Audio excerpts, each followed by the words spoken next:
So what are 3 big things that I always recommend to people when it comes to selling their home? So we're now in February, which is usually the time that if anybody's planning on selling their home in the springtime, they start to consider it around January, February. This is also a time when inventory is very, very low. So homes are going quickly, people are getting good money for it, and so anybody who's considering selling their home, this just amplifies their process in getting it ready.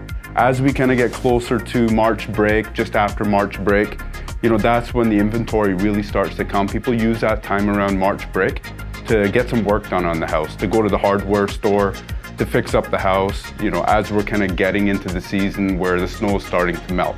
So what are 3 big things that I always recommend to people when it comes to selling their home? The first thing I always tell people is this: try to look at the house, try to visualize the home as if it's not your home anymore.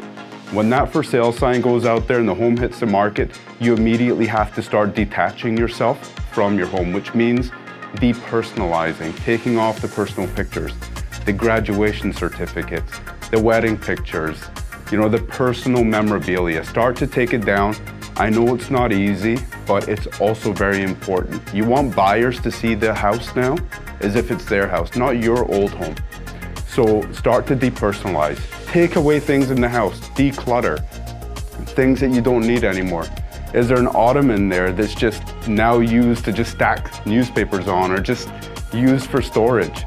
Just take these things away. Whatever you haven't touched or used in the past year, probably is time to move it to storage, sell it, or even call one of the junk removal companies. So that's number 1, declutter, depersonalize. Number 2, fresh coat of paint completely makes a home look fresh, modern, gives it a new kind of freshly painted smell, which buyers love. So try to go for a nice neutral color. And last but not least, tie up the little loose ends. That little piece of baseboard that's missing, the cupboard that's hanging off, the electrical outlet that's cracked. Do little maintenance around the house. Nothing dramatic.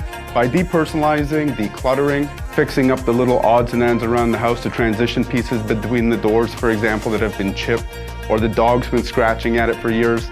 These are the things that you want to start to actually focus on to get them out of the house, to get things corrected, repaired.